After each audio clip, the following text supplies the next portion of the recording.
অসমে বিহু উৎসবে টাকা দেওয়ার অনুমতি দিচ্ছে নির্বাচন কমিশন, অথচ বাংলার জলপাইগুড়িতে দুর্গতদের বাড়ি বানানোর টাকা দেওয়ার অনুমতি দেওয়া হচ্ছে না। অসমে বিজেপির সরকার বলেই কি এই দ্বিচারিতা? প্রশ্ন তৃণমূলের সর্বভারতীয় সাধারণ সম্পাদক অভিষেক বন্দ্যোপাধ্যায়। একটা সংবাদপত্রে বেরিয়েছে, আমি এটা হোয়াটসঅ্যাপ গ্রুপে আপনাদের পাঠিয়ে দেবো।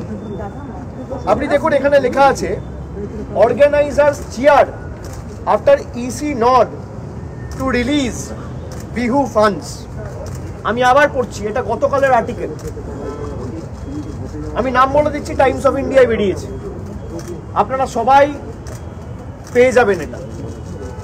গত পরশুদিন আসামে বিহু সেলিব্রেট করার জন্য রাজ্যের 2000 কমিটিকে ইলেকশন কমিশন অ্যাপ্রুভাল দিয়েছে যে 1.5 লক্ষ টাকা করে দেওয়া যেতে পারে এমসিসি চলাকালীন।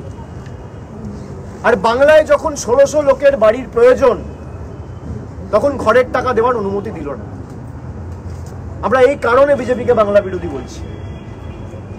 আসামে বিজেপির সরকার তাই অনুমতি দিয়েছে, নিয়ম আলাদা, কানুন আলাদা, ল আলাদা। আর বাংলায় বিজেপিকে বাংলার মানুষ প্রত্যাখ্যান করেছে।